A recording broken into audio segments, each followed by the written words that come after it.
a cɛ ka ɲi a nɔ ka ɲi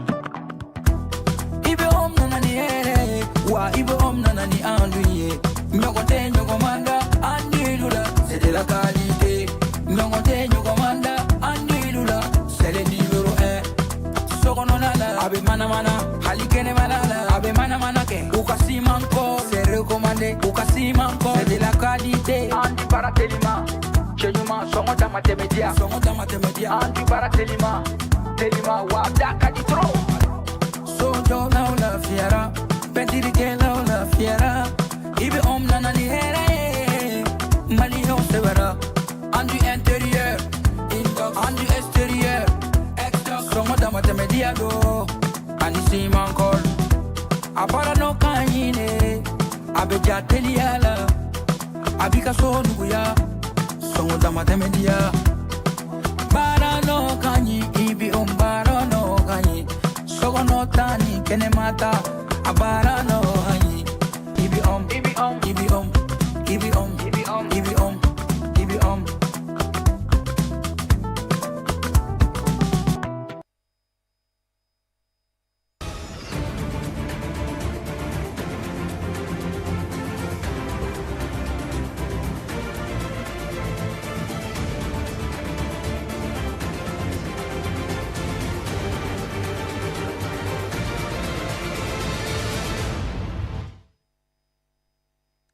san 2025 min kuncɛra ko ale kɛra san ye san min kɔni gɛlɛyara kosɛbɛ politiki sira kan ka fara sɔrɔ sira kan ale ni seko ni dɔnko sira kan o n'a ɲɔgɔnna caman an da bɛna se mun ma an ka ni kunnafoniya ninnu senfɛ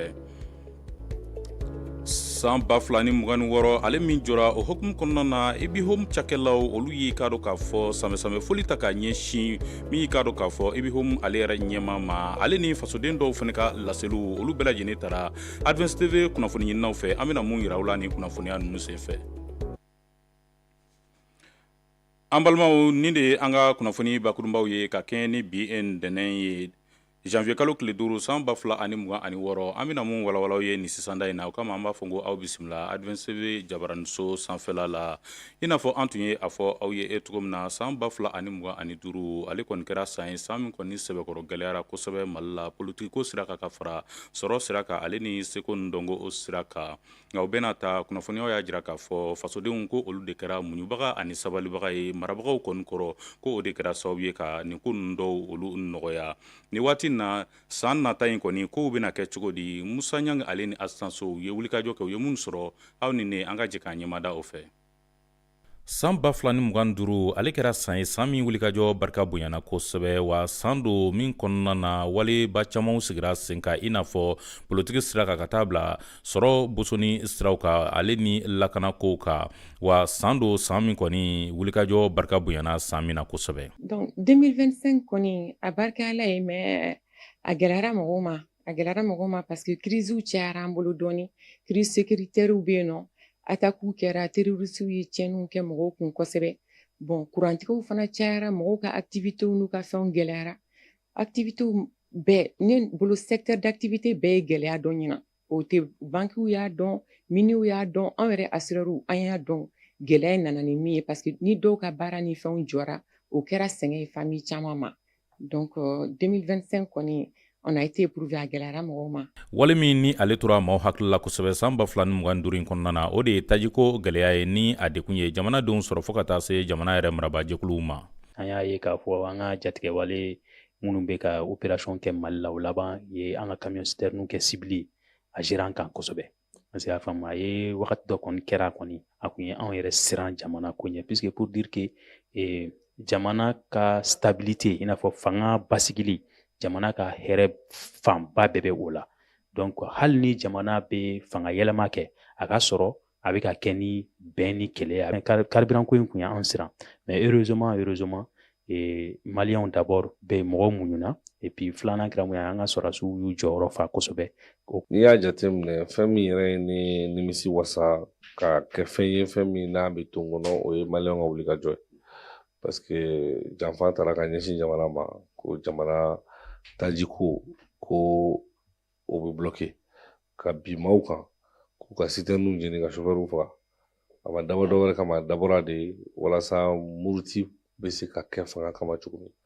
maliyɛnw y'o faamu o ye fɛn ye fɛn min ni a tɛ bɔ ne kɔnɔ ni 2025 kɔnɔna la o ye fɛn ye fɛn min ni a tora n kɔnɔ wa halisa a ye fanga donna kɛlɛ min na an b'o kɛlɛ la n'o ye jamana ka yɛrɛma hɔrɔn ye ka kɛ ni san 2026 min jɔlen filɛ nin ye ko ale fana bɛna kɛ san ye san min kɔni ni ala sɔnna wulikajɔ olu barikaw bɛna bonya taabolo caman kan gɛlɛya min ye transporteur de carburant sɔrɔ minnu bɛ essence ta ka bɔ jamanaw la ka na n'a ye an ka miiri min kɛlen don ka an ka haminanko ye bin ye bi ka se ka olu ka fɛn di lakana di olu ma hali n'u ka fɛnw tiɲɛna an ka se ka u dɛmɛ k'u ka fɛnw assurance d'u ma k'u ka fɛnw remplacer donc n'an b'olu kɛ an ni réassureurs de bɛ baara kɛ ɲɔgɔn fɛ donc an ni réassureurs bɛ ka kuma ɲɔgɔn ye pour que 2026 la o mɔgɔ ninnu bɛɛ ka se ka couverture sɔrɔ assurance ɲɛnamaw sɔrɔ contre les attaques terroristes pour que ka se k'u ka baaraw kɛ hakilisigi kɔnɔna na. Duwawu de kɛ halisa ala ka basigi sabati halisa ala ka kɛnɛya sabati an ka wolomasiri tabagaw ala kisi an ka lujuratɔw ala ka dɛmɛ d'u ye k'a ɲini ala fɛ ale de bɛ se ko la 2026 min natɔ filɛ nin ye ala k'o kɛ hɛrɛ san ye jamana kɔnɔ ala k'o kɛ basigi kelenya ani bɛɛ o sabati di san ye jamana in kɔnɔna la. san 2025 min kun cɛra ale kɔni kɛra san ye san min jamanadenw kɔni ye degun caman muɲu walasa jamana basigi ka se ka sinsin ka taa se seko ani dɔnko ale yakuyali ma fɔɔ ka taa se hakilinabaw tali la ka ɲɛsin politiki ale sira ma ale ni wale kura wɛrɛ camanw. hali bi an bɛ taa ni kunnafoniyaw ye ka tali kɛ sanyɛlɛma ale wulikajɔw la an y'a fɔ aw ye cogo min na ebi home ale ebi groupe ale cakɛlaw kɛrɛnkɛrɛnyana olu farala ɲɔgɔn kan bi sɔgɔma in na ka samɛsamɛ foli ta ka ɲɛsin ebi groupe ale PDG ma lajɛ in kɛnɛ kan min ye cakɛlaw ye u ye hakili jagabaw kɛ wulikajɔ minnu bɛna sigi sen ka sankura nata yaasa ebi groupe ale ka se ka kɛ sanbala ɲɔgɔn ye o hakilinaw olu o tala min ka dɔn k'a fɔ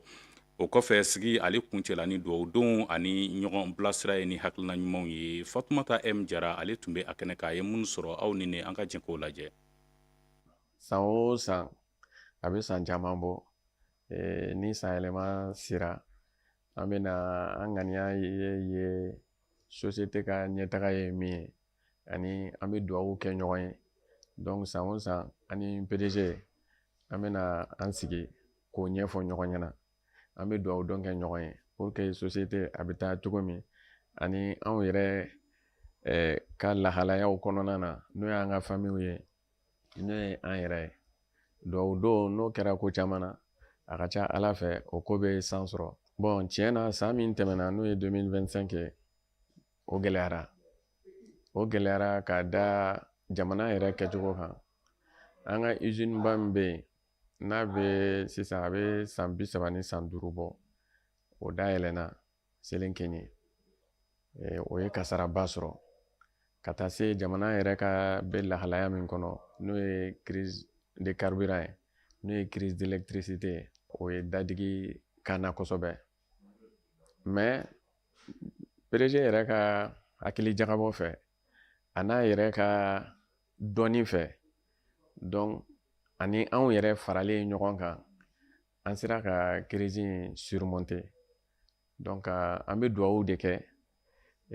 san min tɛmɛnen filɛ nin vraiment ala ka n'o ɲɔgɔn yira an na tuguni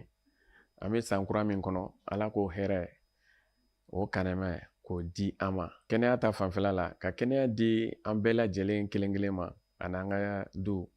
ka jamana yɛrɛ lakana bon folikan bɛ bolo ka se IBI groupe baarakɛlaw ma hali bi cɛsirijala o de bɛ taa a ko ma nɔgɔn donc hali bi u k'u cɛsiri avec la détermination je pense que on va surmonter les épreuves. hali bi an bɛ taa ni kunnafoniyaw ye nin waati na farikolo ɲɛnajɛ kunkanko kibaruya la Arena Football Club ale ye cakɛbolo ye min bɛ denmisɛnninw fara ɲɔgɔn kan vacances wagati ka se ka ndolantan kalanw kɛ u kun ɲinan wulikajɔw olu kɔni taara ka ɲɛsin denmisɛn 30 bɔɲɔgɔnko ma Mamadu Jalo ale taari ɲɛmada a kɔfɛ a ye minnu sɔrɔ aw ni ne an ka jɛn k'o lajɛ. Arena Football Club ale ye kalanyɔrɔ ye ndolantan kɛ ko ɲuman min bɛ kalan denmisɛnninw kun o yɔrɔ la ni kalanbila in na u ye baara dɔ sigi sen kan n'o bɛ wele campus walasa ka se ka denmisɛnnin 30 bɔɲɔgɔn ko ni k'olu kalan dolantan fɛɛrɛw la ani fɛnɛ fɛn min ye dolantannabaw kɔrɔbalenw olu ka tagabolow ani dolantan yɛrɛ sariyaw ni ko o kɛ u kun. U ye maa hakilijɔlenw ani dolantanko sira kan maa minnu bɛ yen nɔ n'olu ye degeli karamɔgɔ ye ni k'olu ta k'olu bila ni denmisɛnnin kofɔlen ninnu kun walasa u bɛ se ka fɛn min ye senna dolantan ni k'a dɔn ka dɔn nakari. Un campus qui a regroupé plusieurs jeunes. Ni campus min kɛra sababu ye ka denmisɛn 30 fara ɲɔgɔn kan mun bɔra Mali fan caman fɛ. Anw ka laɲini ye de ka se ka denmisɛnninw u dege ndolantan na ani k'u labɛn ka ɲɛ walasa u ka se ka kɛ ndolantan na ŋanaw ye. An bɛ fɛɛrɛ bɛɛ sigi sen kan yaasa u ka se ka ni kalandege ninnu kɛ lafiya kɔnɔna na. Ne hakili la nin kɔni kalan in a kɛra sababu ye denmisɛnninw ka se k'a faamuya k'a fɔ ndolantan bɛɛ tɛ dege ndolantan kɛnɛ kan ka sababu kɛ kalan bɛ se ka kɛ kalanbulon fɛnɛ kɔnɔna na i n'a fɔ ni campus n'a ɲɔgɔnna ninnu. Professionnel en dehors même du terrain. O hukumu kɔnɔ u ye ɲɔgɔndan dɔ bila sen kan min kɔnɔna la o ni kulu wɛrɛw olu karila ɲɔgɔn na min labanna Arena Football Club ale ka sɛbɛya la 1-0. An b'a ladɔnniya k'a fɔ ni dolantan kofɔlen sen fɛ fɛn min ye denmansaw ye olu kɔni bɔra ni kana u denw kɔkɔrɔma don ani fɛnɛ u y'a yira k'a fɔ nin kalanyɔrɔ kofɔlen a kɔni jɔyɔrɔ ka bon kosɛbɛ denmisɛnninw ka dɔnniya sabatili la dolantanko ale kun kan. On voit que ces enfants là tiɲɛ yɛrɛ la a bɛ k'a fɔ denmisɛnnin ninnu bɛ se balontan na kosɛbɛ surtout Arena Football Club denmisɛnninw dolantan bɛ ka kɛ ka ɲɛ kosɛbɛ wa n dalen b'a la k'a fɔ denmisɛnnin ninnu ni formation ɲuman kɛr'u kun ka entraîneur ɲuman d'u ma ɲɛ bɛ ko in na cogo min na u bɛ taa ɲɛ kosɛbɛ. Je pense qu'ils pourront aller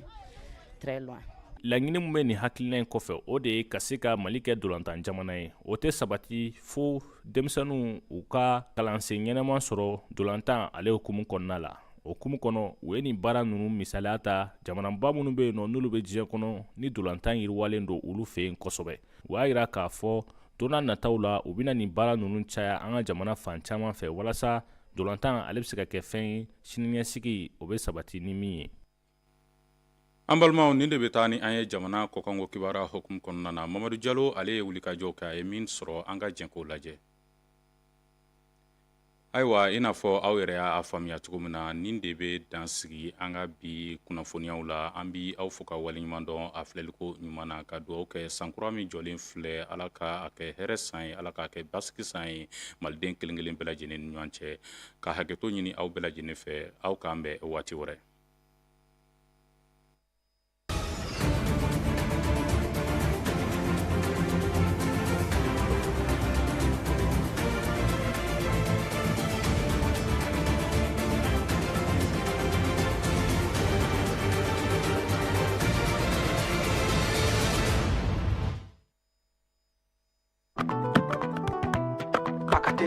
A check-in, a no-kind.